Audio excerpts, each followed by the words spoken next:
Submarines ప్రస్తుతం 40 దేశాలు పైగా సబ్మెరైన్స్ ఉన్నాయి. అందులో యాక్టివ్ గా యూజ్ చేసే దేశాలు కొన్ని ఉన్నాయి. అవి China, Russia, US, India, UK, France, Iran, Japan, Australia, Greece, North Korea and South Korea. Major గా సబ్మెరైన్స్ రెండు రకాలుగా ఉన్నాయి. అవి డీజిల్ ఎలక్ట్రిక్ సబ్మెరైన్స్. ఇవి డీజిల్ అండ్ ఎలక్ట్రిక్ తో నడుస్తాయి. వీటిని షార్ట్ టైం కి యూజ్ చేస్తారు. అంటే షార్ట్ టైం లో ఓషన్ లో ఏమైనా మిషన్స్ జరపాలంటే వీటిని యూజ్ చేస్తారు. And nuclear submarines. ఇవి లాంగ్ టైం లో యూజ్ చేస్తారు. న్యూక్లియర్ రియాక్టర్స్ తో ఈ సబ్మెరైన్స్ ని నడుపుతారు. వన్స్ న్యూక్లియర్ సబ్మెరైన్స్ ఓషన్ లోకి వెళ్తే ఎటువంటి రీఫిల్లింగ్ అవసరం లేకుండా కొన్ని ఇయర్స్ పాటు వాటర్ లోనే ఉంటాయి. రీసెర్చ్ ప్రకారం న్యూక్లియర్ సబ్మెరైన్స్ 20 ఇయర్స్ వరకు ఓషన్ లో ఉండొచ్చని అంచనా ఉంది. అయితే సబ్మెరైన్స్ లో లైఫ్ చాలా యూనిక్ గా ఉంటుంది. డిసిప్లిన్ ఉండాలి అండ్ టీం వర్క్ ఉండాలి. ఇవి లేకపోతే సబ్మెరైన్స్ లో లైఫ్ ని లీడ్ చేయటం చాలా కష్టం. సబ్మెరైన్స్ లో స్పేస్ చాలా తక్కువగా ఉంటుంది, ఐసోలేట్ గా ఉంటుంది అండ్ లాంగ్ డ్యూరేషన్స్ వాటర్ లో ఉండాలి కాబట్టి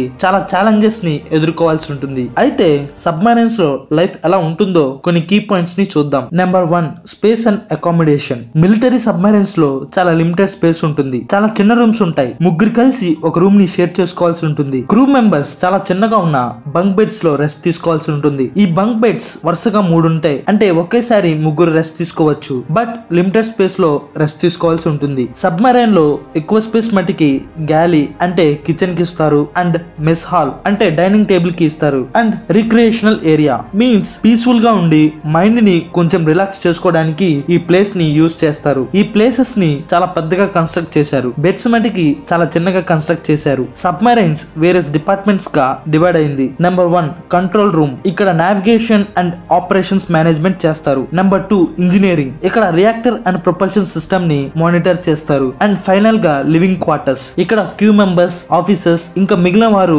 ఇక్కడ ఉంటారు. Control room and engineering rooms చాలా సౌండ్ ని ప్రొడ్యూస్ చేస్తాయి. లివింగ్ క్వార్టర్స్ లో అంత సౌండ్ ఉండదు. క్రూ మెంబర్స్, ఆఫీసర్స్ ఈ లివింగ్ ఏరియాలో రెస్ట్ తీసుకోవడానికి ఇంకా ఇతర కార్యక్రమాలు చేయడానికి చాలా హెల్ప్ అవుతుంది. Number 2, working in shifts. Crew members strict గా వర్కింగ్ అవర్స్ ని ఫాలో అవుతారు. డిలే అసలు చేయరు. మనం ముందే మాట్లాడుకున్నాం ఈ వర్క్ కి డిసిప్లిన్ ఎంత ఇంపార్టెంటో అని. ప్రతి క్రూ మెంబర్ కి 6 అవర్స్ ఖచ్చితంగా వర్క్ ఉంటుంది. 6 అవర్స్ ఈ షిఫ్ట్ లో వర్క్ చేయాల్సి ఉంటుంది. మిగిలిన 12 అవర్స్ లీవ్ ఉంటుంది అండ్ 6 అవర్స్ స్లీప్ ఉంటుంది. సో 24 అవర్స్ వచ్చేసి ఉంటుంది. సో 24 అవర్స్ లో సబ్మెరైన్ లో ఉండే పర్సన్స్ ఏం చేస్తారో మీకు ఒక ఐడియా వచ్చి ఉంటది. 6 hours work, 6 hours sleep and 12 hours meals and other activities ఉంటాయి. వర్కింగ్ అవర్స్ లో fire, flooding and escaping drills అనేవి రొటీన్ గా అబ్జర్వ్ చేస్తుంటారు. And oxygen, water and nuclear reactor ని మానిటర్ చేస్తుంటారు. Number 3, food and water. Submarine లో ఉన్న persons కి ఫుడ్ అనేది మేజర్ రోల్ ని ప్లే చేస్తుంది. సో సబ్మెరైన్ లో ఉండే పర్సన్స్ ఫుడ్ ని చాలా జాగ్రత్తగా తీసుకోవాల్సి ఉంటుంది. వన్స్ ఫుడ్ వేస్ట్ అయితే మళ్ళీ ల్యాండ్ కి వచ్చి ఫుడ్ తీసుకువెళ్లాల్సి ఉంటుంది. ప్రతిసారి ల్యాండ్ కి వచ్చి ఫుడ్ ని తీసుకువెళ్లాలంటే అది పాసిబుల్ అవ్వదు. సో సబ్మెరైన్ లో ఉండే పర్సన్స్ ఏం చేస్తారంటే స్టార్టింగ్ వీక్స్ లో నార్మల్ ఫుడ్ ని తీసుకుంటారు. నిల్వ ఉండకుండా ఫుడ్స్ ఉంటాయి కదా అవి తీసుకుంటారు. కొన్ని వీక్స్ తర్వాత ఫ్రోజన్ ఫుడ్ ని అంటే ఎక్కువ నిల్వ ఉండే ఫుడ్స్ ని తీసుకుంటారు. సరిపడా ఫుడ్ ని తీసుకువెళ్తారు. అయితే ఈ సబ్మెరైన్ లో highly skilled and specialised chefs ఉంటారు. చెఫ్స్ కి స్పెషల్ ట్రైనింగ్ ఇచ్చి తర్వాత సబ్మెరైన్ లో కుక్ చేపిస్తారు. ఇంకా వాటర్ విషయానికి వస్తే సీ వాటర్ ని రీసైకిల్ చేసుకుని యూస్ చేస్తారు. డిసాలినేషన్ అనే సిస్టమ్ ని యూస్ చేసి డ్రింకింగ్ పర్పస్ కోసం వాటర్ ని యూస్ చేస్తారు. డిసాలినేషన్ అంటే సీ వాటర్ లో ఉన్న సాల్ట్ అండ్ ఇంప్యూరిటీస్ ని రిమూవ్ చేసి ఫ్రెష్ డ్రింకింగ్ వాటర్ లాగా తయారు చేయడం. ఈ పద్ధతిని యూస్ చేసి సబ్మెరైన్ లో ఉన్న పర్సన్స్ వాటర్ తాగుతుంటారు. Number 4, communication and isolation. ప్రతి పర్సన్ వేరే పర్సన్ తో కమ్యూనికేట్ అవ్వాలని ఉంటుంది. ఖచ్చితంగా కమ్యూనికేట్ అవుతాడు. ఎయిదర్ ఫ్యామిలీతో అవ్వచ్చు, ఫ్రెండ్స్ తో అవ్వచ్చు అండ్ ఫోన్ ద్వారా అవ్వచ్చు, ఇంకా ఇతర కార్యక్రమాల ద్వారా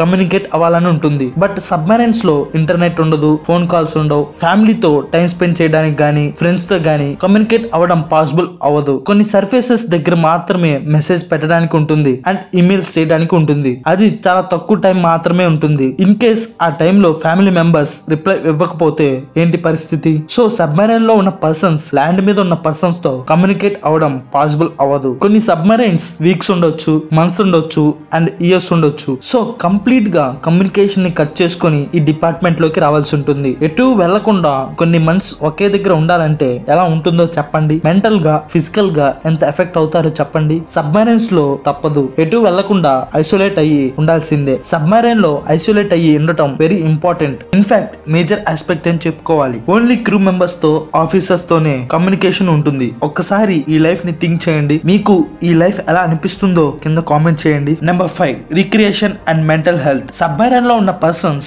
మూవీస్, బుక్స్, వీడియో గేమ్స్ అలాగే మ్యూజిక్ విని టైం పాస్ చేస్తుంటారు. మూవీస్ అయితే హైయర్ అథారిటీస్ వాళ్ళు ఏమైతే మూవీస్ వేస్తారో అవే చూడాలి. వీళ్ళకి నచ్చినవి చూడాలంటే అది అవని పని. ఇంకా హెల్త్ బిల్డ్ చేసుకోవడానికి వర్కౌట్ ఏరియాస్ ఉంటాయి, కాకపోతే బేసిక్ ఎక్విప్మెంట్స్ కలిగి ఉంటాయి. వీటితోనే వాళ్ళు ఎక్సర్సైజెస్ చేస్తారు అండ్ ఫిజికల్ ఫిట్నెస్ ని గెయిన్ చేస్తారు. ఇక్కడ ఫిజికల్ గా ఫిట్ ఉండడం చాలా important. Number 6, psychological and physical challenges. Submarine లో ఉన్న పర్సన్స్ సైకలాజికల్ గా అండ్ ఫిజికల్ గా చాలా ఛాలెంజెస్ ని ఫేస్ చేయాల్సి ఉంటుంది.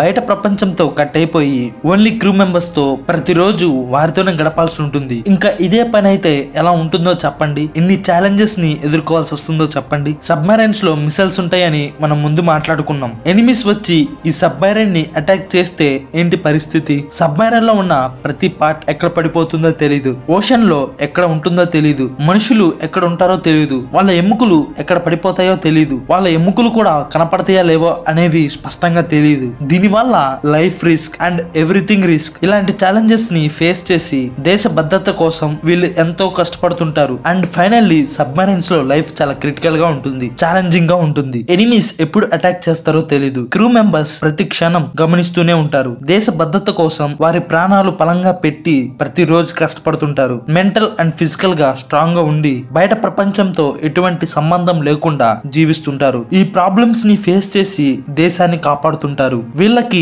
దేశ భద్రతే ముఖ్యం. సో అది గైస్ ఈ వీడియో. సబ్మెరైన్స్ లో క్రూ మెంబర్స్, ఆఫీసర్స్ ఇంకా ఇతర వ్యక్తులు ఎలా జీవిస్తారో మనం స్పష్టంగా చూసాం. మీకు వాళ్ళ లైఫ్ ఎలా అనిపించిందో కింద కామెంట్ చేయండి. వాళ్ళు జీవించే జీవితం మీకు ఎలా అనిపించిందో కింద కామెంట్ చేయండి. ఈ వీడియో నచ్చితే లైక్ చేసి, షేర్ చేసి, మన ఛానల్ ని సబ్స్క్రైబ్ చేసి సపోర్ట్ చేయండి. Thank you so much.